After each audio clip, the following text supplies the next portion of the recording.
Nick Ashooh, Westwood One Sports. Oh, hope you're staying warm, depending on where you are. God, it is. Let me tell you something here. It's absolute panic around the country for a lot of people. A lot of people. Where I am on the East Coast, it's one of those things where you sit back and you go, "Oh, we've seen this before. Oh, wait, that's right. This always becomes uh, kind of hype it up type situation here." So there we go. All right, I'm live on YouTube as well. Man, I'm getting like I'm getting all these like weather alerts this early in the morning, even still here. And I gotta tell you, it is no surprise to me at all that half of this country is out, and I'm seeing pictures of like no groceries, and everything's a complete disaster in grocery stores, and everybody's out. I planned ahead, and yet still, I got things I not totally listen. I love Amazon, but even them sometimes they're like, "Oh, we can't totally handle this either." So this is okay. There we go. All right. So besides that, and this is not a weather show, I promise, but I have now learned that at some point in life we have to accept that the writing is on the wall.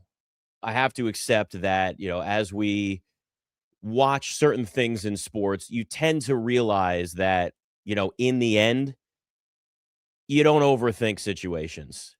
And it's very obvious that after last night and after the last few days, and I'd even go farther than this, that Giannis is done with the Bucks. Now, I'm not saying he faked this whole there's a calf injury, he's been dealing with a calf injury all year. Now they're saying that he's out 4 to 6 weeks.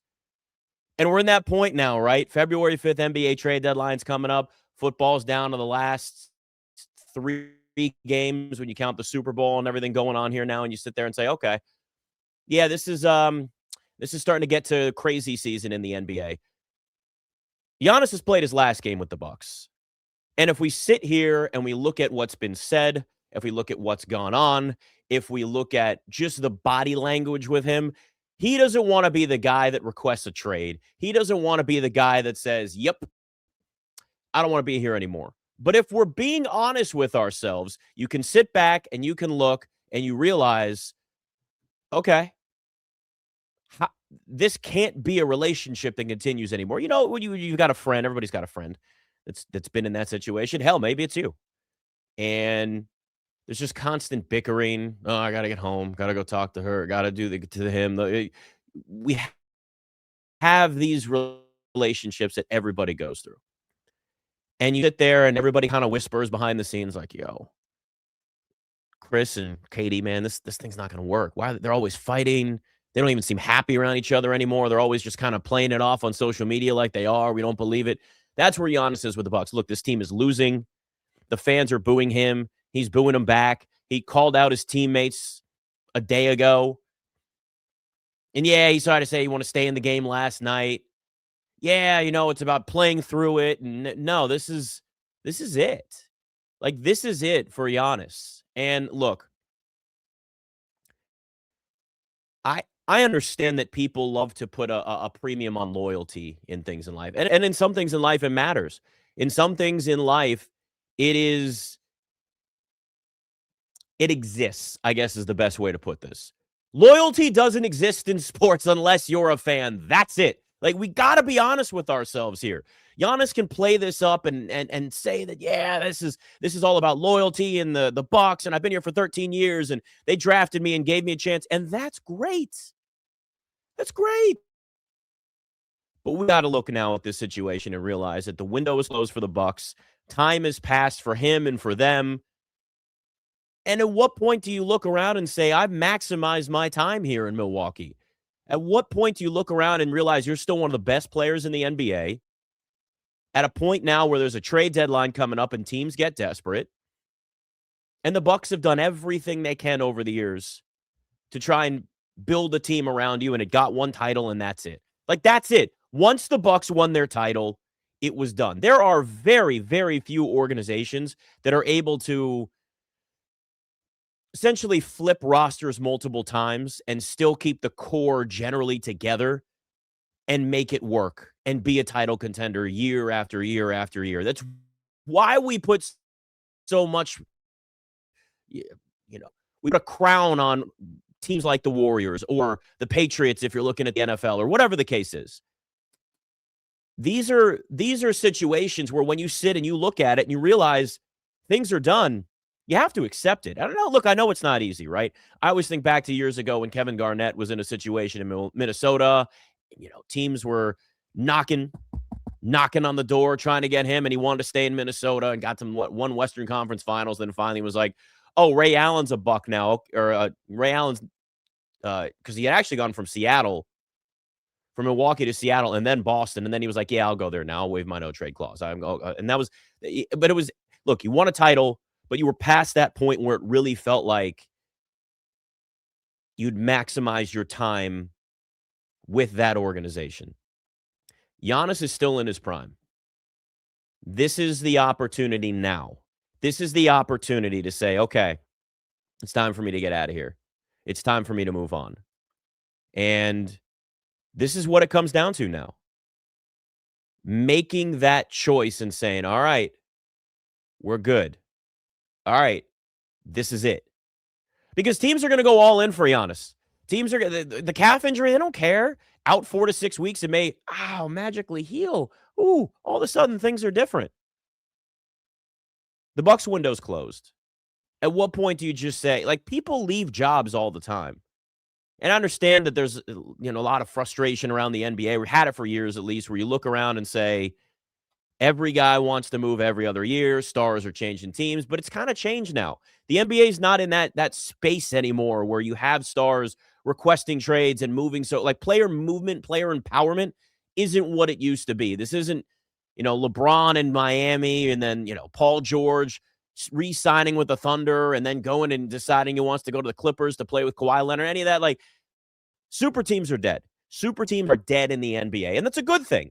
The Suns were the last team to try it. There was a last gasp, and then they realized, oh, this was a horrible decision.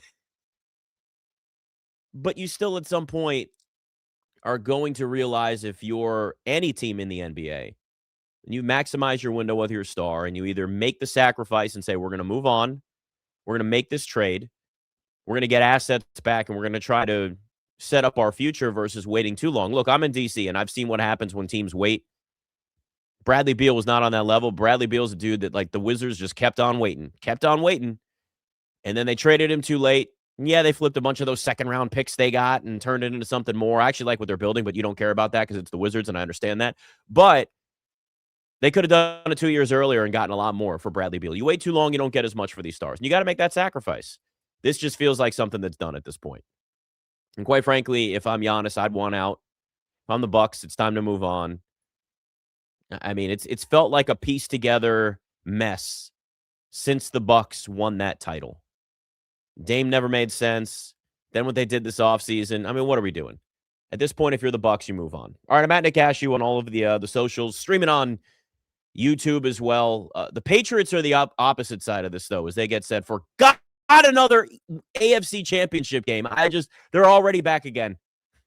I mean, here we are again. And yes, is everything that I'm about to say based off of jealousy? You better believe it's based all off of jealousy. And unless you're a Patriots fan, deep down, you can admit to yourself, you too are jealous of what the Patriots have built time and time again. I am convinced at this point that Robert Kraft has done a deal with the devil of some kind. I don't know whether it's a full signature. I don't know whether it's a verbal agreement. I don't know whether it's a handshake deal. I don't know what it was, but it's very clear that there is some level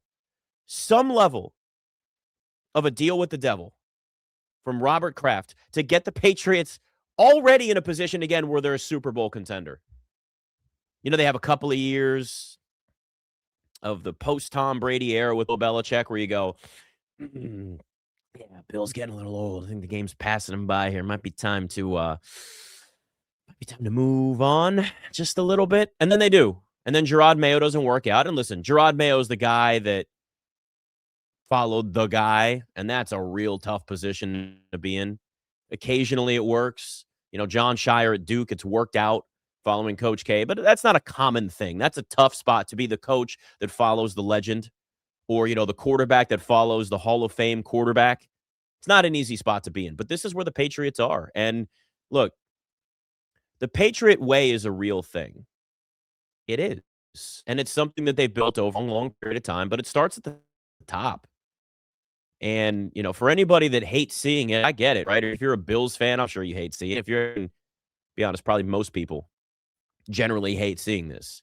But it's true. Love it or hate it, the Patriot Way is a real thing. And we're seeing that now because it's one thing when you continue to have the stability with the same core group together. It's another when you flip all of that on its head, rebuild a roster, rebuild a coaching staff, and get right back to where you were. Now, am I sitting here just saying the Broncos have absolutely no shot on Sunday? No, I'm not saying that. I mean, are the Patriots road favorites? Yes. Is a lot of this because Bo Nix is out and you're missing your starting quarterback if you're the Broncos? Yes. But you got to be honest here. The Patriots are here because they've developed a quarterback, gave him time in Drake Maye, didn't start him right away, and have the perfect head coach in Mike Vrabel. It's reality. And they're probably going to be in this position for a long, long time. Some organizations just get it better than others, right? Like, that's really what it is. Some companies are just better to work for than others. Great leadership and understanding of how to navigate all of the changes that are going on in whatever your industry is. Great leadership, smart people, an understanding of pivot or die, evolve or die, whatever phrase you want to use. That's where the Patriots are, and that's the reason why this works. Look, New England was always willing to, as an organization, part with players early or earlier than they should have, unlike the Bucs and Giannis right now, where you just feel like this thing is dragging on. The Patriots always said, we'll trade guys early, we'll get picks, we'll move on, as opposed to giving them a big deal. Now, you have to have people that can identify the talent. You have to have people that can, you can sit and look and say, all right, this guy's going to work in our system. This guy is going to work in the NFL. And you can identify a 4th or 5th round pick. All these things, they matter. But you still got to be able to put it together. And that's exactly what they did. Now, I get it. They've had 10th easiest schedule since the merger, and they haven't dealt with quarterbacks playing at a high level. C.J. Stroud basically should have been taken off the field in the first quarter last week. And, yeah, they're not going to have a starting quarterback they're up against in Denver. But here's what really matters here is that they're still already back in this position. And they've got the 3rd highest differential in the NFL during the regular season. So beating teams the way they should have been beating. Now, the part different, and I've said this, right? Young quarterback in the NFL from the regular season to the playoffs. Same thing in the NBA. Teams, great regular season, got to evolve, got to learn how to play in the postseason. But they've still gotten to this point, which is still hard enough despite all of those things. Now, again, I'm not writing off the Broncos in this. In fact, I think the Broncos still have to win this game. Although, do we really want to see Jarrett Stidham in a Super Bowl? Like, from just a football fan's perspective, as much as you might hate the Patriots, you might be jealous of the Patriots, whatever it is, I'd rather see the Patriots than the Broncos with Jarrett Stidham and a backup quarterback in the Super Bowl. Just going to be honest with you. I'm just going to be honest with you. I would much rather see that. Look, losing Bo Nix, if you're Denver, still isn't like losing their defense. Denver is still here because of their defense first. This is an elite defense. This is one of the best pass rushes in the NFL. Drake Maye has also fumbled 6 times in the playoffs. So don't think for one second that Denver's not going to get after him, that they're not going to go make his life hell. Of course they're going to do that. Also, Sean Payton sees something in Jarrett Stidham. That was one of the first free agent signings that he made sure the organization made back in 2023 when he got there. He did say, too, that he's going to rip it. That'll be our approach. So it's not like Sean and the Broncos haven't prepared Stidham as much as they can for any sort of situation like this. Does it do the game a disservice? Does it do the fans a disservice watching this? Does it do the Broncos organization a disservice not having Bo Nix still out there, their starting quarterback? Yeah, but you've got a head coach that's been in this position before. You've got a defense that's elite, that's going to go after a young quarterback in Drake Maye that's had his fumble issues in the playoffs, that has looked shaky at times in the playoffs. So Denver absolutely has a shot. They're home dogs, but that doesn't mean that this is a team that you just write off right off the bat. But it's going to be all about the defense. And if you are a dabbler, I would just say take the team total under. If you like the Broncos in this game, it's going to be all about defense. Maybe a little Broncos team total, maybe an under in this game. Just saying if that's something you're interested in. But Denver is not a team that you just look at and think absolutely has no shot. Now, is it frustrating? Would I rather see Bo out there? Would you rather see Bo Nix out there? Of course, right? We got 3 NFL games left in this season. That's it. 2 games tomorrow, Super Bowl. We know the Pro Bowl doesn't count. It's not even a game anymore. It's just a field day, and that's fine. At least they've admitted that game doesn't matter, but that's it. I'd rather have higher quality games. It's why I'm saying the playoffs, I don't want these snow games. We saw sloppy games last week. Wasn't fun. Would have rather seen what maybe the Texans could have been if C.J. Stroud wasn't turning the ball over as much and passes were also being dropped. Some of that wasn't on him. A lot of it was on him. This is where we are. Patriots are back again. God. And yeah, it's 100% jealousy. All right, we'll look a little more ahead to these games next. Can Denver end the Patriots season tomorrow? I think there's at least a shot. Michael Jenkins tells us more next. Nick Ashooh, Westwood One Sports. Hey, I didn't hear anything at the beginning. Is that on my end or what happened? Okay.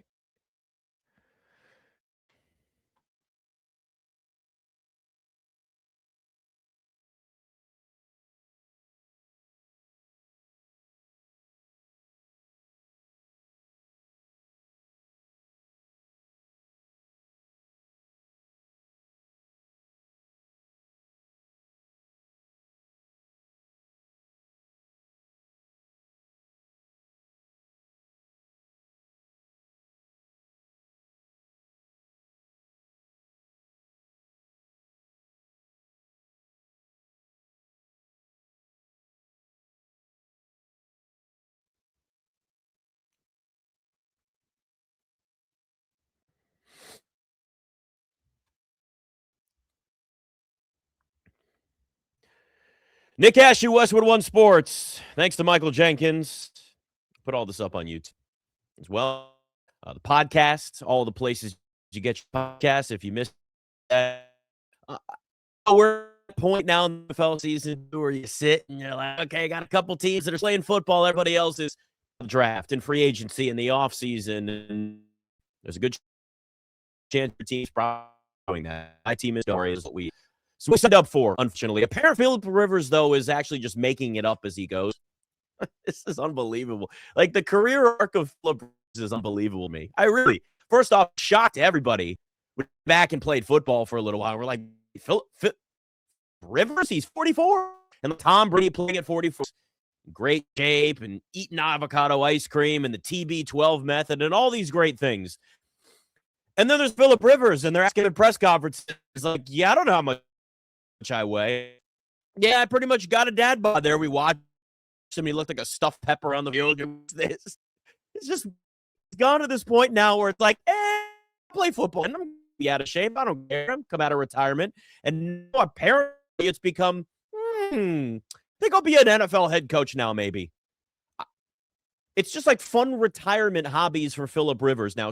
So he interviewed for the Bills coach job. And it feels so hollow. It just doesn't feel genuine. Like maybe he does want to be a head coach.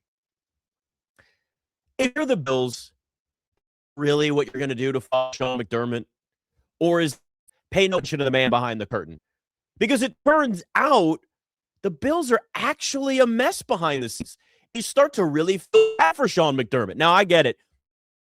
There were playoff letdowns, and we can have all kinds of conversations, whether it was Sean McDermott's fault, whether in the past it was Josh Allen's fault. And in some of these games, you could maybe say that it was both. But it also could be Brandon Beane, the general manager, who just a few weeks ago, Sean McDermott, when he was still the head coach, went to ownership, and Brandon Beane it told them that the roster wasn't working for him. Basically said, like, look, I can't cook the meal you want with the ingredients you're giving me, right? The classic Bill Parcells line. And you look around and then go, oh, wait, he got fired. And then the general manager who built this roster, who was criticized, then gets promoted. And then they have a press conference where everybody's catching strays, like poor Keon Coleman, who they're just like, yeah, we didn't actually want to draft him. That was my good friend Brandon Beane over here, who's just trying to be a team player and drafting the guy the coaching staff wanted. That's why we fired the head coach. Poor Keon Coleman's like, yo, I'm just sitting at home, I'm just having a little sip of water here, and then all of a sudden, everybody's calling me out. What the hell did I do? It's just, it's starting to really show that Sean McDermott was actually the glue that kept the Bills together here. I mean, honestly, that's that uh, that's the only that's the only thing that we can look at this point with what's going on with the Bills, and the only conclusion that we can have is that ownership, and they're now what, team president or whatever they promoted him to, clearly are cool with each other, clearly like working together, and decided that Sean McDermott was the scapegoat in Buffalo. That's what it is. And if I'm a head coaching candidate, there are two teams that I'm staying away from. It's the Cleveland Browns, which we've seen right candidates go, yeah, thanks, but no thanks. I'm not going to interview her. This isn't going to work for me. The Bills. And Bills are looking at Philip Rivers' team, right? Rivers back out there, and he's this high school coach, and his kids love him. Okay, that's a smart idea. So let's not pay attention anymore to this horrible press conference we had, or all of these signatures that are now out there from the fan base that want Sean McDermott back, because clearly now ownership and the general manager are the new villains, the real villains in Buffalo. No, pay no attention to the man behind the curtain. We don't, this doesn't exist. We're talking to Philip Rivers, guys. Ooh, don't you want to see Philip Rivers as your head coach? No, we don't. We want Sean McDermott. That's what you're getting in Buffalo. I've talked to people in Buffalo, cover the team, and Sean McDermott is still loved by that fan base. And now it's gotten worse in Buffalo. And a lot of times we don't know necessarily what's going on behind the scenes, but eventually it bubbles to the top, right? Eventually that crap starts floating on us. And that's what we're seeing in Buffalo.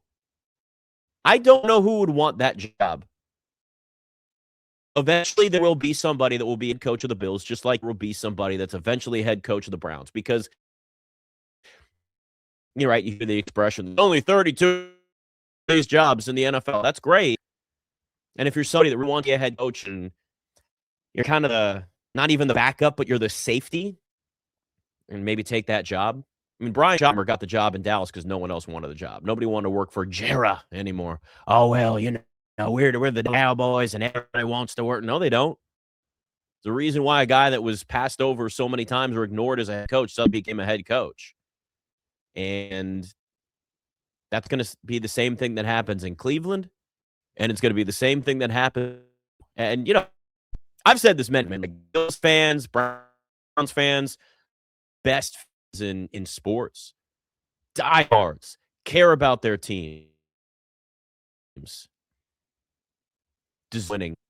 You're a Bills fan, if you're a Browns fan, you're any spring fan. I feel for you because I know what like I get that. For Bills to be a long, dark road ahead. It's going to be bad. Maybe Brian Dable taking the head coaching job he's interviewed. Maybe that because he's worked with Josh Allen and knows the organization and had success there as an offensive coordinator. I still think that Brian Dable could be a head coach. The Giants were a mess, just like the Jets are a mess. And you look at it and go, yeah, but look at that organization. This isn't really one of those spots where we're going to just put too many negative points on your record there. We'll just let that pass. So maybe Brian Dable can kind of salvage this a little bit. But Philip Rivers, this is not a genuine interview. Come on, this is just like, let's get it in the news. Let's divert the attention. Now, when people start, let me Google Buffalo Bills real quick. It doesn't show up as that press conference. It shows up Philip Rivers, the top stories that are there. It's just clacking. It just feels so funny. And the Bills are still a better situation than the Browns because at least you have Josh Allen. At least got one of the best running backs in the NFL, and you've certainly got some talent there that they have no number or anything for receiver. They've got some tight ends. They've got something there. The Browns, on the other hand, are an absolute disaster at quarterback, and they're still paying Deshaun Watson, and he's still going to be back for another year, and it was the worst trade in NFL history. And you've got it. Did you see this? You've got ownership, a front office, because they're very analytics driven. I love them. Like, listen, man, numbers, stats, analytics, all this stuff matters. It works like to a point. The Browns, according to NFL Network, candidates write essays and personality tests their head coaching candidates. What? that dysfunctional that they've got in Cleveland, having you write essays like you're in college, like, works, and it'd probably be looked at as like something that was genius if it was a successful organization. If the Patriots, if you're the Browns with the consistent disaster that you've been, where were your analytics when you made that trade for Deshaun Watson? Where were all of those deep thinking people that were like, this Deshaun Watson trade might not work out. Maybe we don't offer him a fully guaranteed contract and trade away all these assets. There's a certain point where you have to understand what your reputation is and have a little self-awareness. And the Browns have terrible ownership and have not had self-awareness for a long, long time. Now, Kevin Stefanski, I think he's going to still be a coach in Atlanta.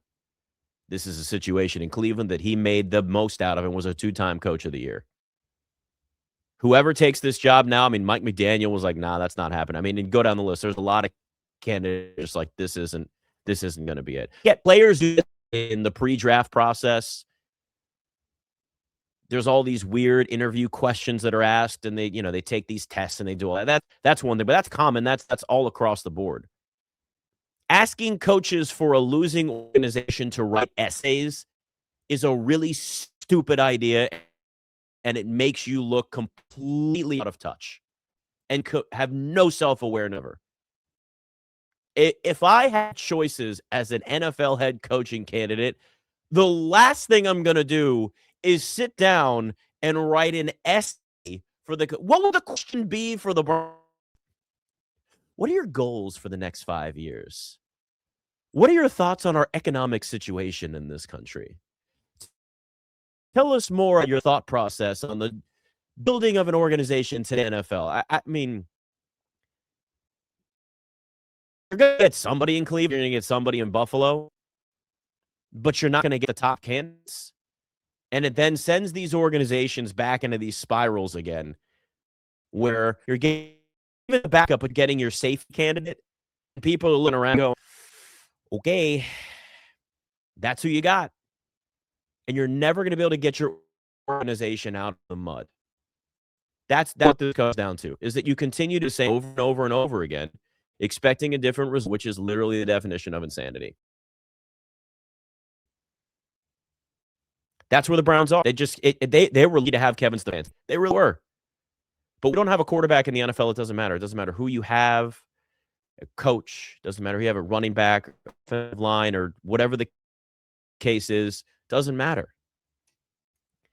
If you can't figure out a basic blueprint to be a functioning organization, and instead you overthink things or you think you're smarter than everybody else in the room when you're not, and that starts at the top, right?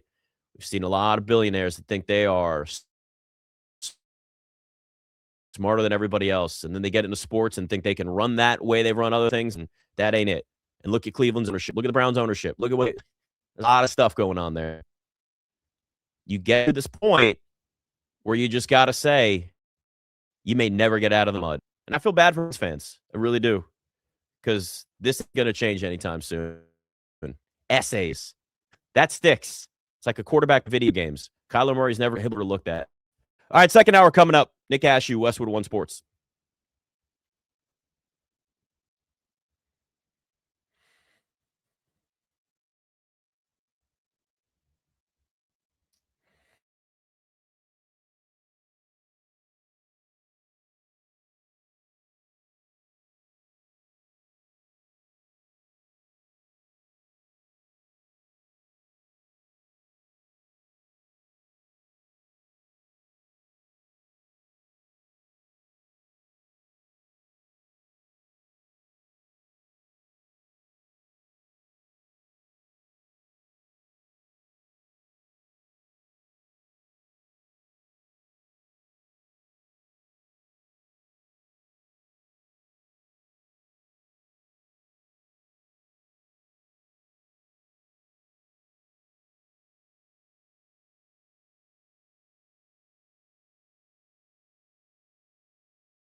Nick Ashooh, Westwood One Sports. I'm looking outside right now, and I'm seeing the sunrise. If you're on the East Coast, get ready. My little smart speaker next to me said it's 10 degrees. 10 degrees. That's cold for DC, all right? Like, anybody knows that, like, it gets, so get ready. If you're in any of these areas, man, just getting one thing after the other where you're looking, going, oh, yeah, it's going to be this. We're going to get 22 inches. That's the thing. Listen, I understand a lot of this is hyped. I understand a lot of this from weather reports there's a little bit of keep watching because this is weather porn for you. Dude, I'm hearing anything from like 5 to 22 inches by us, and it keeps changing. And then is there going to be ice? Is there not going to be ice? I hate it all. I'm going to this may be a hot take for all you to say this. In a warm weather city right now still, and you're just looking at like 60 degrees or 70 degrees or something today, good for you. You're lucky. It ain't happening. I'm jealous. Snow is overrated. It's been the conversation all week on my DC shows all week. It's just been like that, which is good because Commanders still don't have a defensive coordinator and you get tired of talking about that stuff. But for the love of God, I'm ready for spring already. I am that person. Like, I liked snow back when I was 15 and it canceled school. I mean, yeah, a lot of people get to work from home now, but not everybody does. There are people, you're going to have to go out in this and do like the real hard work. Those are the people that I applaud, man. Seriously, because this ain't going to be pretty. Like, half the country is just going to be snowed in and it's going to be nasty. Certainly hope I just don't lose any power, especially during those games tomorrow. AFC and NFC championship game. We got 3 games left in the NFL season. It goes by fast. And, last hour, I had to kind of unload on you and the Patriots. Listen, it's a level of therapy too, right? They're back and we're seeing it again. But, it's interesting in the NFC side of things because it's 2 division rivals. We know how good the NFC West is because Seattle just went through and demolished San Francisco, and now they've got the Rams. They split this regular season. With the regular season, too, I mean, you're looking at 57 and 58 total points in those first 2 games, over 800 yards of total offense between the two. Like, for defenses, especially on Seattle's side, that are as good as they've been, well, more Seattle's side, 3 of the 4 teams in the AFC and NFC championship games were top 10 in total defense during the regular season. Rams weren't, but they were a middle-of-the-pack team defensively. But, when you look at what Seattle has brought to the table, kind of like Denver, but to a lesser degree, I mean, the defense is what carries them first. The defense is what's helped them win games when they have quarterbacks that lack experience in the playoffs. And, Sam Darnold's been in the NFL for a while, but let's be real. I mean, his playoff debut last year, because again, you play for the Jets and the Panthers to start, you ain't going to the playoffs. And he's a backup in San Francisco. So we know how bad it went for him in Minnesota, but he's looked better. He's looked like a capable quarterback. And you don't necessarily always have to have a quarterback that's going to win you. This is going to sound really stupid, right? You don't have to necessarily have a quarterback that's going to win you games in the playoffs. It's kind of more about like, just don't lose us games if the defense is elite. And, Sam Darnold is a quarterback that's taken more time to develop, taken more time to just get those opportunities. Situation, right? What do I say? Situation dictates the success of a young quarterback. And when you start off with the Jets, it ain't pretty. Time and time again. Like, it doesn't make you better as a coach, as a player, where it just does not make you better. But Sam Darnold took the route of some of these other guys where he goes through and he's a backup in San Francisco, and it's worked for him. He's a quarterback now he's a very good starting quarterback. There's some liabilities there. There were some turnover issues late in the regular season. I ain't saying he's perfect, but what I am saying is he is a much better player, and he is an NFC championship game. That is still the reality of where we are. And you could even argue, too, like, really, Matt Stafford got better changing organizations and being in a better situation with the Rams under Sean McVay. Now, was Matt Stafford a Pro Bowler when he was in Detroit? Yes. When he was healthy, was he an elite quarterback? Yes. But remember the conversation. Is Matt Stafford a Hall of Famer? I don't know. When he went to LA and then he wins a Super Bowl and people go, oh, yeah, he's a Hall of Famer. There should be no question that Matt Stafford is a Hall of Fame quarterback. I honestly thought this might be Matt Stafford's last year heading into the season. He was dealing with injuries and training camp and all that, and he's looked great. I mean, he might win MVP this year. I know Drake Maye is in the conversation there too, and we could throw in the Josh Allen and the Trevor Lawrence and Christian McCaffrey, but I think we all know where this is going to go. The MVP award is interesting too, because Christian McCaffrey being back as a finalist again, you're looking going, oh, that's cute. You guys wanted to dabble a running back in there just to pretend that it's not a quarterback award. That's really, running backs are never going to win this thing.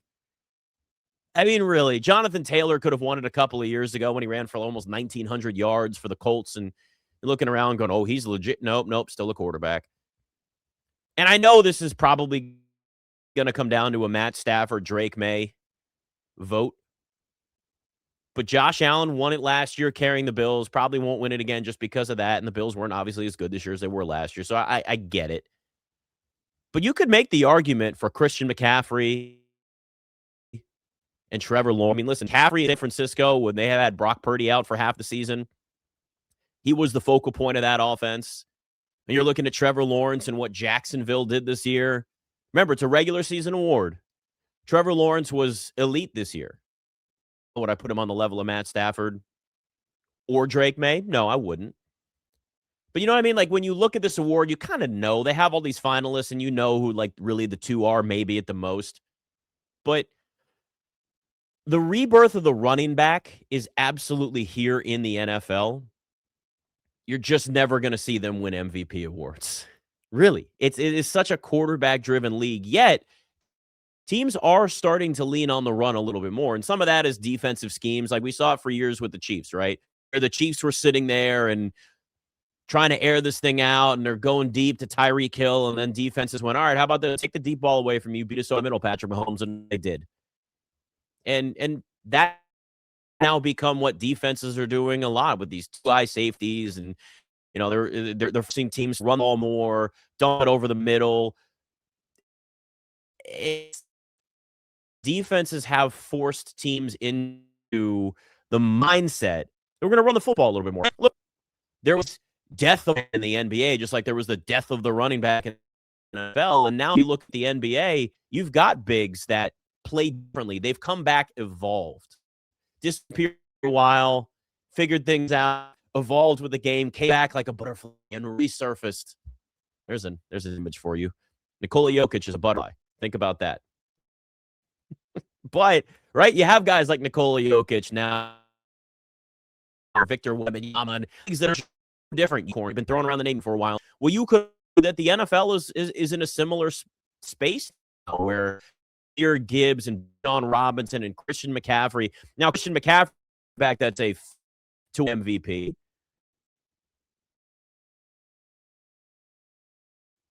Give these off, player of the year. You're still at least in a Bijan in the mix too. But these guys are also receivers. They're threats in the backfield. They're dynamic. That's why I never laughed when the Falcons drafted Bijan Robinson, or when the lock to Jahmyr Gibbs. I looked at this like laughing. These guys are weapons. They're offensive weapons, not just running backs. And there's this narrative around these running backs where you look and think that they just don't hold value anymore in the NFL. It's the Bills. I mean, even the Patriots. TreVeyon Henderson, Drake Maye has been an MVP this year, but TreVeyon Henderson is up for offensive rookie and has had great season for a Patriots team that, even though it's not Bill Belichick, we know likes to cycle through running backs, man. It's tough to find a consistent running back. And you look in fantasy and you're like, do I have a Patriots running back? Well, I'm screwed. I don't know whether he's going to get carries this week or not. So running backs aren't dead. It's just how they're used. And really, Christian McCaffrey moving forward in his career could absolutely prolong it, play long, be a that 49ers offense as a receiver, right? Up and line them up in the slot, like do these kinds of things. So the versatility is really going to be a big future in the NBA, in the NFL, and the NBA. I mean, the NBA has already gone there, but the NFL has certainly gone that as well. I mean, look, I absolutely believe that Giannis is going to get traded by the Bucks very soon, probably before this deadline at this point. But Giannis is another example of a guy that's like he's 6'11", he's a big that plays like a part at times too. We've seen that evolution. Evolution happens in sports all the time. And if you're able to see it and work with it, that's how you succeed in a franchise. Now, on the side of coaches, right, you're probably not thinking nobody. It's just the Browns. The Browns don't evolve. Like, you see this all the time. The organizations that evolve, move forward, have some self-awareness, understand. It's not just the NFL. It's across sports. They're the ones that succeed. College sports, same way. You may not like NIL. You may not like the transfer portal. But if you don't use it to your advantage, you fall behind. Dabo Swinney complained once about the way college football is now. You're falling behind because you're not evolving with it. Plain and simple. It's like not using AI today. You better sit with AI. It's going to be a part of our life forever. You've got to find a way to evolve. It's a reason why I don't do radio. Anything. Our industry now is being on every platform possible, which, by the way, you can follow me on all those at Nick Ashooh, even YouTube this morning. There too, and it's being pain for another day. Right? Like, you have to be evolving. In the NFL, if you've got a running back that can do what Christian McCaffrey does, can do what Bijan Robinson does, that's a major advantage. Christian McCaffrey also up for comeback player of the year, offensive player of the year, MVP. He's going to win at least one of those. He's the first player to do that, I think, ever. They're going back and, like, looking at the awards and the finalists or whatever. And he's the only finalist to be able to do that. I mean, it's really been an unbelievable career for him. His team, and it only goes so far. It only goes so. Look, it's down to Maye, and it's down to Matthew Stafford. And I know it's a regular season thing. Now, that late game, multiple interception game for Matt Stafford might hurt him a little bit. I still think Matt Stafford should. I mean, if you look at the whole body of work for the entire season, Drake Maye had a better completion percentage this year. Mafford, 40 passes. Rams dealt with a lot of injuries this year. I mean, it's, to get to this NFC Championship, too, again, I don't count with a vote. They've already voted, but when you look at what the Rams were able to, again, and I think that's one of the things that gives them, what's really helped the Rams get to this point, too, right? Get to an NFC Championship game. Going into Seattle is going to be massive. We know how tough that is. Seattle's, 11-1 in the playoffs at home over this last 12-game stretch. It's insanely hard to win in that stadium, and rightfully so. They built it so that would be the case. So it's loud. The fans are smart. Fans understand how to be obnoxious when another team is on offense, but the Rams are on the road, and that's a test experience. So as great as it is to see what the Patriots have done, and Wake May is getting a NFC Championship game despite his 6 offs, the opposite side of things is when you look at the Rams, they've got that experience. They've got a coach that has, and even more than what Mike Vrabel has on the other side of things. But it's also a quarterback in Matt Stafford, and it's there are veterans on that roster that have been there before, and it matters. And I think overlook experience a lot of times. He caught up with a new object, and you can have the NBA, you can have it in the NFL. Hockey's weirdly different, right? You see these playoff games where you just go, how did they win? Hockey's weird. Playoff hockey is the hardest thing to predict, but we see it. It's a great regular season, and then it's learning the postseason. That experience, the bump, bruises, the whatever, the scars, however you want to describe it. I'll be honest with you. I'm surprised the Patriots and Drake Maye have gotten to this. I am, and it's not that it's not a testament to what they are as an organization or the roster they've built or the rebuild this offseason or Mike Vrabel, one of the best coaches in the NFL. It's just the fact that you've got a quarterback that lack during the play. He's turned the ball over a ton, but they've still overcome that, which shows you the rest of the roster, what they've built. But experience, on the other hand, is very different. That's where the Rams are. That's why I would not look at the Rams going into Seattle on Sunday and think they got no shot. In fact, I actually like the Rams in that game. As good as Seattle has been, and Seattle's a really, really good team, this is now where you could look at the Rams and say they got an advantage here just from the experience side of it. And Sean McVay's those career years being his mid-40s and the all-time coach. Think about that for a minute. I mean, that's what this really could be in terms of legacy of Sean McVay. Mid-40s, maybe gets a couple of Super Bowls when it's all said and done, goes into TV and spends the rest of his life just getting a cushy on TV. It ain't bad. I'd consider it. Because at what point do you just not want this grind anymore? At what point do you not want to be a part of this? and just say, I don't want to work these hours.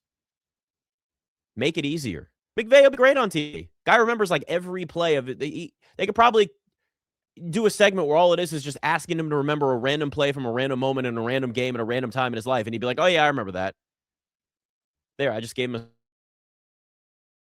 segment. But that, I mean, with what they built with, they could totally flip this to a similar way the Patriots have. But I don't know if Sean McVay is going to want to do that. I don't think he's a coach lifer. I just don't. Think he's got a lot of other interests. He's not a Bill Belichick where this is all I know and I'm just going to coach. No, it's different. McVay has other he could. I think that would make that would be something absolutely changes his kind of future trajectory where we are. So we'll see. Prefer not to see the Patriots in the Super Bowl though, out of jealousy. But I do think they beat Denver. But I give Denver a shot. Give Denver a shot with that defense. Just don't blow it, Jarrett Stidham. Although, do we really want to see Jarrett Stidham in the Super Bowl? Honestly, I don't. Patriots are a better story. I'll admit it. As a fan, as a football fan, probably would rather do that. So, all right, Nick Ashooh, One Sports.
Nick Ashooh, Westwood Sports.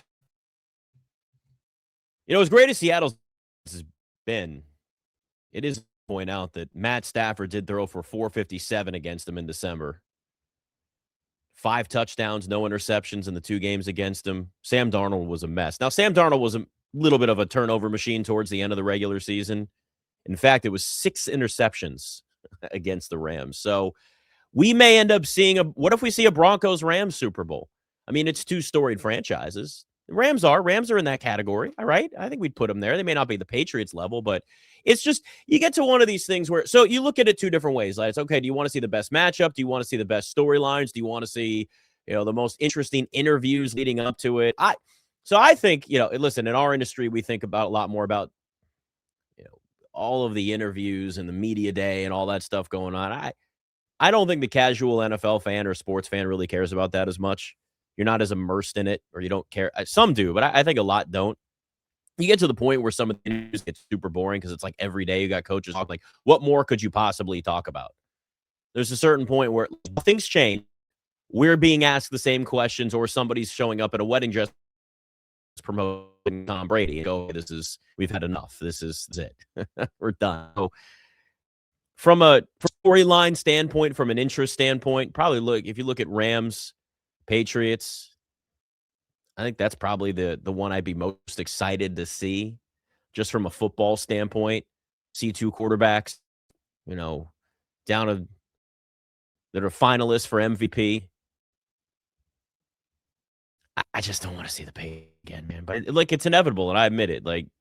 This just is what it is. And there's a level of respect that I have for it and what they've done and what they've achieved. There's no question. Again, I'm a Commanders fan. You think I wouldn't trade the history of my team over the last 20 years for what the Patriots have done? Of course I would. I've always admitted this. I've said this for years of how jealous I am of that organization, but you do get sick of it at the same time.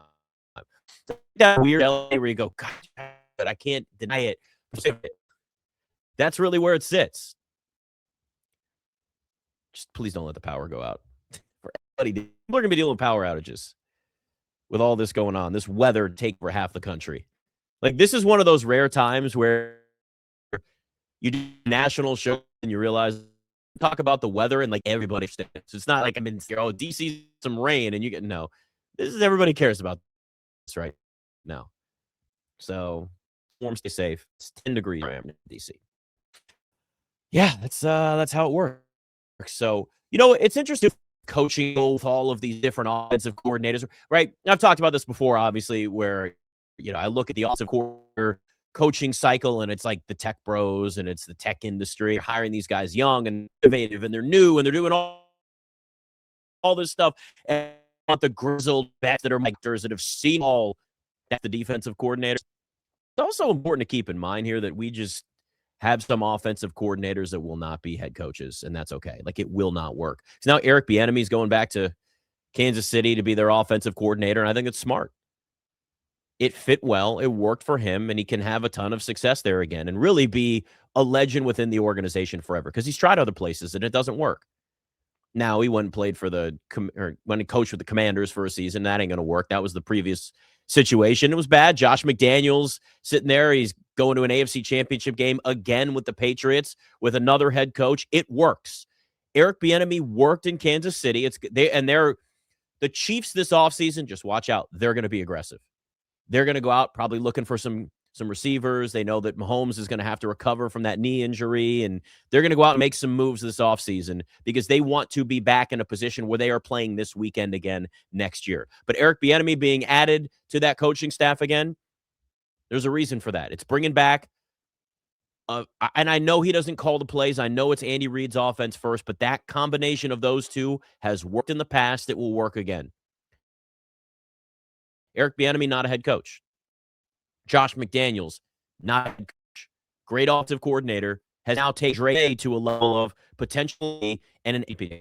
Did not work as a head coach with the Raiders. Did not work as a head coach with the Broncos. Sometimes that's the case. Mike McDaniel, the offensive coordinator, I'm going to put it in quotes for the Chargers because he's still interviewing for head coaching positions. It's like he just got a safety net. Jim Harbaugh was like, yeah, come on over here. You could be a writer. Boring as heart. That was the weirdest report. It's like Mike McDaniel going to be offensive coordinator for the Chargers, barring a change of heart. Like, wait, what? You ever seen that in a report before? I guess if he gets a head coaching job somewhere, but he doesn't want to go to Cleveland. The Ravens are now filled. He isn't interviewing for the Steelers. So it's like, where does this end up? Mike McDaniel probably just isn't a head coach. Okay. So what? There are some guys that are just not built to be head coaches, and they're really good coordinators, and they're elite at coaching offense or coaching defense. And I think we need to look at that as a positive and not a negative. They are elite at a very specific, specialized thing. That's not a bad thing. We've seen it now with so many of these offensive coordinators that you think that's the next guy up because, oh, his offense in an offensive-driven league, and it's fun, and he's great, and you realize, oh, it's totally different going and coaching an actual NFL team versus just being a coordinator.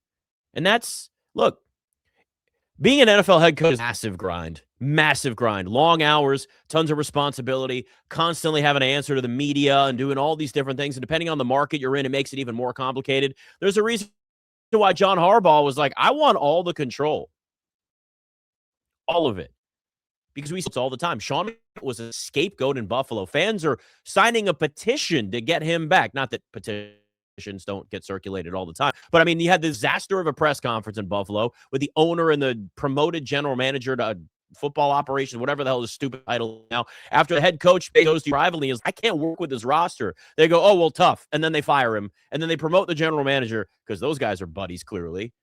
And they've made that. And everybody else is like, Sean McDermott with his team was in spite of the decisions that were made.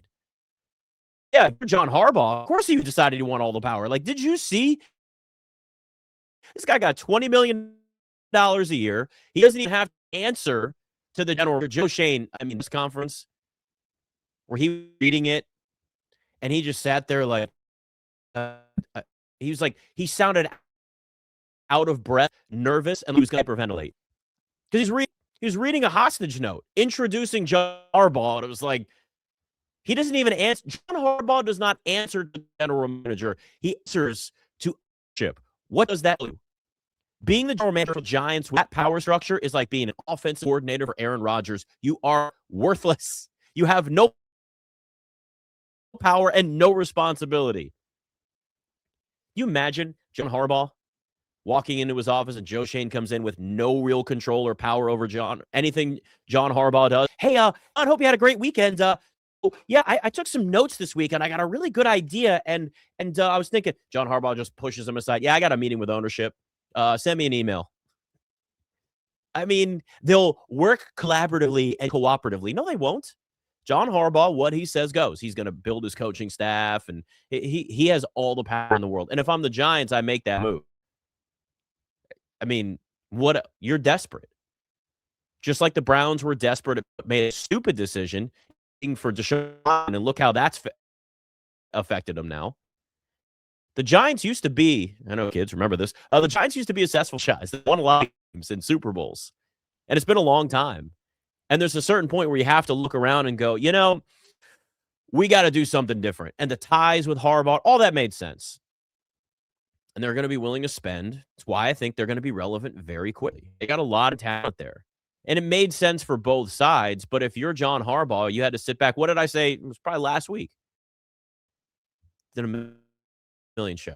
So I can't remember what show I said this on. But John Harbaugh controlled the coaching cycle.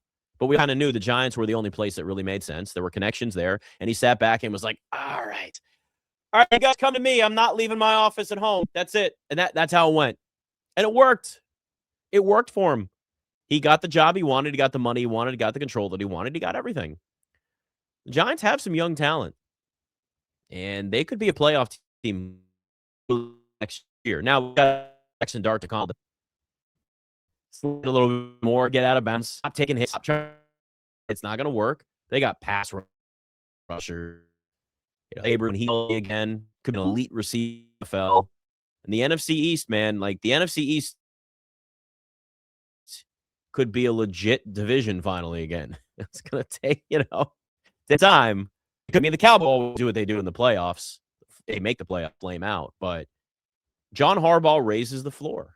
And he knows that. And that's all the Giants really wanted, was to raise the floor right now. You think Cleveland wouldn't have wanted that? Cleveland's sitting here having coach write essays, and Harbaugh's like, what? Maybe you? Write an essay? What? Literally, imagine an organization that poor, seeing that last night. The Browns are, well, it was yesterday, whatever, you get what I mean. Browns have coaches write essays. Essays! What are we doing? This isn't college. This isn't like admission to a university. What are we doing? God. John Harbaugh would have raised the floor with any team, but there are some organizations that are unwilling to do things differently. There's too much ego. There's a lack of awareness, and you just keep doing the same thing over and over again, expecting a different result. The problem is that result is never anything good. That's why I feel bad for Browns fans. You deserve better. You really do. There's a certain point where if you're a head coach, like, I get the narrative that you have there's only 32 jobs out there, and of course somebody's going to take the Browns job. Somebody's going to take the Bills job. I still think the Bills better than the Browns. Josh Allen, that matters.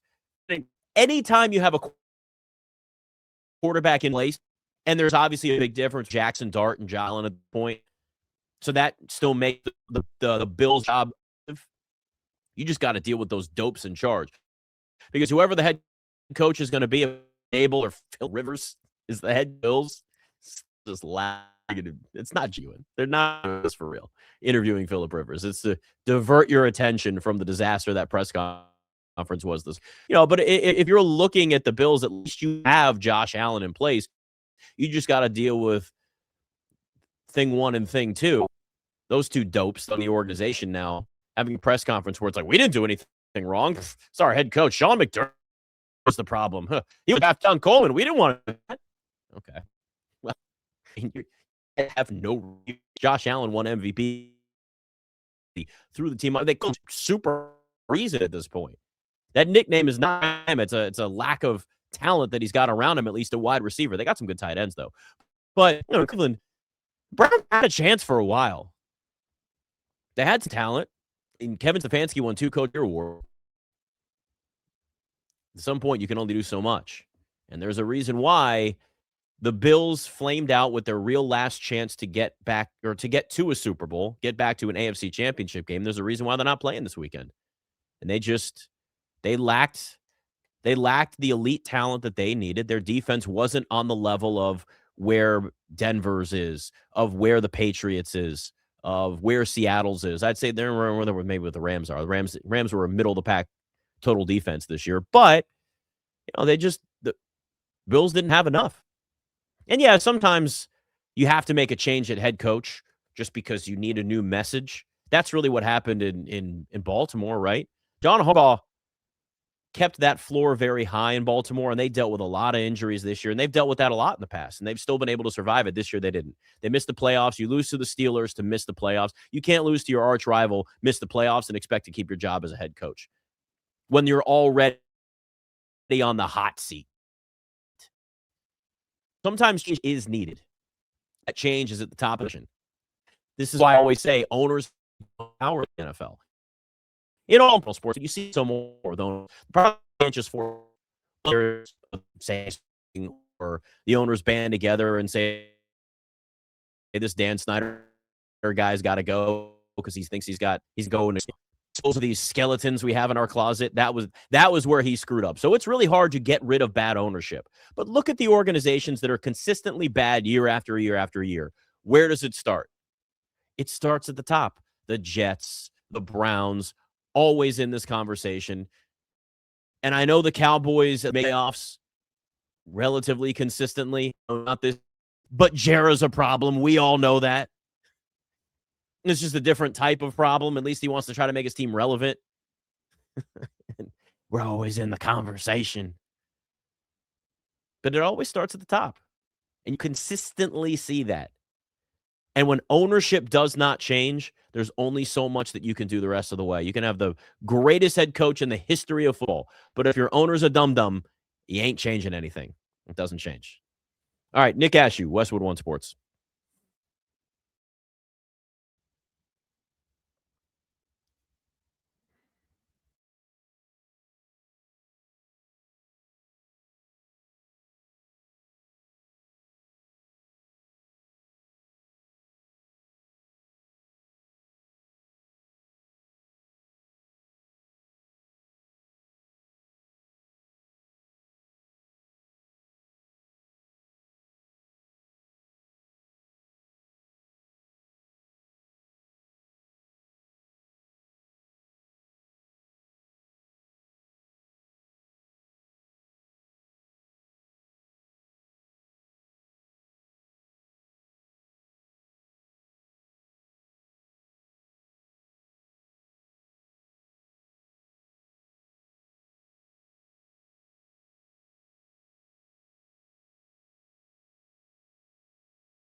Nick Ashooh, Westwood One Sports. You know, ego always lowers the ceiling of greatness. We see it all the time in sport. I mean, look, we see it in life, but certainly in sports. I always think back to Kobe and Shaq. Kobe and Shaq, that is one of the greatest ones in sports history for me. What they could have been. They could have won 6, 7 titles together. Ego got in the way. Everybody wanted to be the guy, and the Lakers went with Kobe, and they both won titles after, and, you know, that was the end of that. But LeBron James now talking about, so this is the big thing. Watch this as the season goes on. There are two people that there is clearly friction with LeBron, and it's Jeannie Buss, and it's a little bit Rich Paul, too. Now, I don't think that's going to be shown as something that's as public, but there is a constant question now about what Rich Paul says on his podcast whenever it involves the Lakers or LeBron James. And then he gets asked about it because it already was like Rich Paul was talking about in his podcast how the Lakers should trade Austin Reeves and get a big. And then, of course, everybody's got to ask LeBron. And he's like, he's his own guy. I can't control what he says. But then I'm probably behind the scenes. He's like, yo, Rich, stop. Like, I got to answer these questions now. Can you quit it? But then now LeBron's saying that, you know, he accomplished his goal of restoring excellence to the Lakers, winning a championship. And he doesn't care what anyone, including Jeannie Buss, feels about him at this stage in his life. This is after that ESPN story that came out with the other. And I mean, it's a long debbing about the Buss family and behind the scene. Now she's heard everybody that's like family at this point there now. And, you know, it's said that reportedly there's a strained relationship between Jeannie Buss and James, and she was not given an extension years ago, and then there were rumors that they thought about trading him to even the Clippers. And, you know, you hear all this stuff all the time. They're mad that LeBron was taking too much credit for being the savior of the floundering franchise, and it wasn't enough about the Lakers and the organization and how they built that thing back up. It's ego. It's all ego. It's why I look at Kobe and Shaq. It's simple. And look, there's always going to be a level of ego with greatness. Ego is going to be a part of it. But there's also a certain point when everything comes down to, no, it's about me. No, we get it. Credit. No, we did the best job. No, we did the best. When you get to that point, it's just, oh my God. Okay, how about both did it? It's like the conversation of whether it was Tom Brady, Bill Belichick. Who made who? No, Brady made Bill Belichick. No, Bill Belichick made Tommy. Tom Brady won a Super Bowl after Bill Belichick. What if they actually both just well together? What if they, and I hate to use the buzzword because this is what suits do, synergy. There was just great synergy there. What if, this is a crazy idea, what if puzzle pieces both sides for everybody? I get it. You work hard, you put effort in this thing, you want a level of credit. We all want that. And some of it is just people want some reference. They want a pat on the back. That's okay to have a desire to be like, yo, I want people to recognize the hard work I put in and the results came. But if that becomes strain in a relationship, you're going to fail. We see time and time again. If you start a business with business partners, who's done more for the company what moment of time, eventually that friction is going to lead problems. You either fix it or it ruins everything or lowers the ceiling or limits the growth. Look, this may be LeBron's year. I do feel like he's the type of want that retirement tour in that final season, because then some sort of reality show out about it. I mean, why not? I would. It's a great marketing idea. Just actually follow for the last season because, hey, she called the last. I'm kidding. We won't do that. But just saying, you got to do what Jordan did. But if you just kind of look at where this is going, doesn't it just feel like LeBron, when it's all said and done, LeBron is going to go back to his truth, and it's Cleveland. And I'm not saying at the end, though that would be kind of cool if LeBron and Bronny one final season, he just plays in Cleveland. But what I mean is, like, when it's done, LeBron is going to view himself as a Cav first. It's always going to be the case. It always was the case. He's played for the Lakers, so it's been like 8 years now already, which is it's crazy to think about. But, you know, there are a lot of future Hall of Famers that wrap their careers up with, you know, that kind of, I don't want to say random organization, but it's that organization that you don't really identify them with as that's their team, right? If it was the Hall of Fame in baseball, whose cap they would wear heading into the Hall of Fame. LeBron's going to be looked at as the Laker. over a Cav or even a Heat. A Heat. Is that the right way to say a Heat? Go with that. We'll say it's a Heat. LeBron as a Heat. He's a Cleveland Cavalier first and foremost, and it'll always be that way. He brought a title to Cleveland. That was the ultimate accomplishment in his career, not the Lakers. And Lakers fans don't really look at LeBron as that either. There's the history that the Lake had, all of the stars that have gone through that organization. LeBron ain't at the top of that list. And this is not. I am a LeBron fan, by the way. With what he's done in his career, it will be regarded in a much higher degree once he retires. Right now. But the reality is guys like Kobe are loved in LA and Shaq and Kareem and Magic, and you go down the list. Jerry West even. It's kind of seen like last ride for LeBron. The last ride. We'll call it the last ride. Let's popping this together. But, you know, this is inevitable in LA. And when it's done, I'm just making the prediction LeBron James will have negative things to say about Lakers. Pretend he doesn't care, but really it bothers him. And Jeannie Buss will be upset that she didn't get enough rest. It'll be a thing. And then they'll hug and it'll all be fine 10 years down the road. This is how it comes. This is what it is. They were never going to trade. They're going to trade LeBron to the Clippers. That report is just so ridiculous to me. Really? Crosstown rivals, even though we know the Lakers are the big brother in LA. And there was a short period where maybe the Clippers were above them because the Lakers were so bad. Come on. Jeannie Buss ain't trading LeBron to the Clippers. That wasn't going to happen.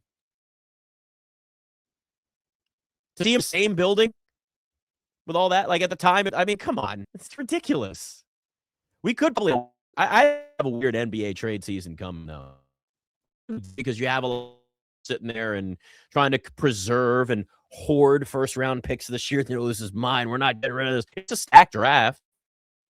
But, I mean, with Giannis in 4 to 6 weeks after getting hurt, like the calf is an issue. You don't mess with calf injuries either because the calf injury can then lead to Achilles. And if you're the Bucks, you want to make sure he's healthy so you can trade him. You trade him. It's time. It's time to move on. Look, the loyalty is great and it's fun and you can play this like, oh, I'm loyal to the Bucks and I don't want to get traded. I'm not the guy to ask for a trade. He's booing the fans. He's calling out his teammates. Come on. The only people that are loyal in sports are sports fans. That's it. That's it. It's sports fans are the only ones that are loyal, not owners, not players, nothing. It is a business.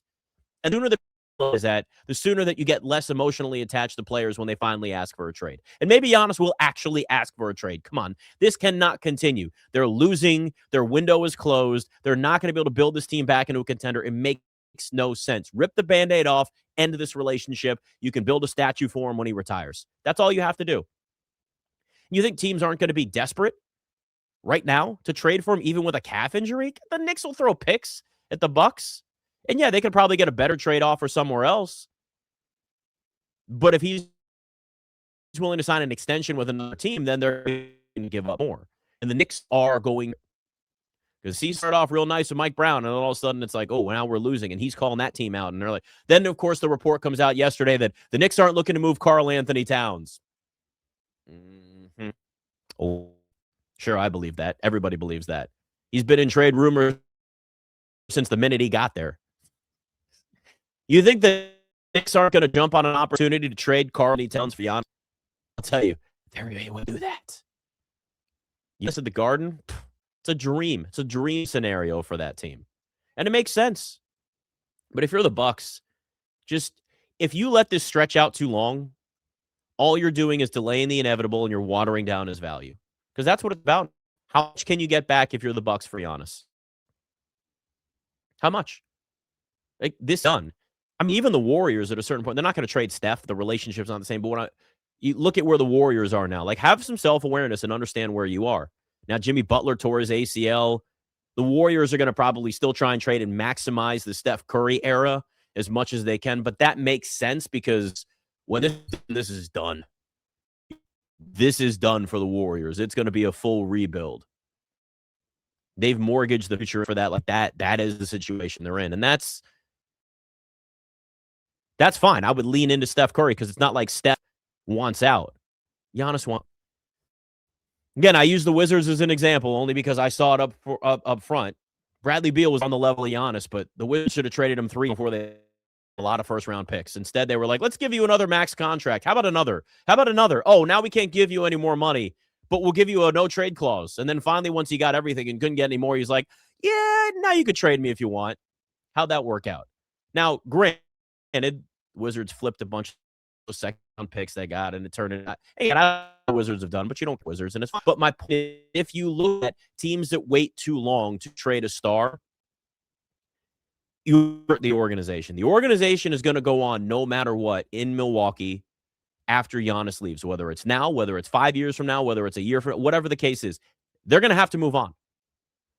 You need to start thinking about your future if you're the Bucks. You do. You have to think it, because what Patriots grow among many in the last era was that they would move players before they got too low, or they didn't want to pay them whatever the amount of money was that was on the table. There's a certain level of organization players second. Quarterbacks, it's a little bit different. Tom Brady took less. I understand there's a lot that were factored in there. But we know that, right? The Patriots would get rid of guys and trade them for picks when they were in their prime instead of giving them big shits. They would move on from players. That's what the Bucks have to do. I know it's going to be tough. Giannis is the greatest player that they've ever had, over Kareem/Lou Alcindor, but he brought them a title here in this era, and Giannis statue built for him when it's done.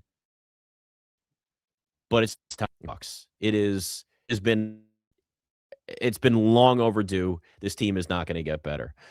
All right, if you're in any of these areas, going to buy snow, stay warm, stay safe, hunker down, make yourself some soup, a beef stew, maybe some chili. That might be on the menu. 2 games tomorrow in the Savor it. We 3 total games left in this NFL season, and then it's on to the offseason draft. The NFL would know that. I'll be back next week. Ashooh, Westwood One.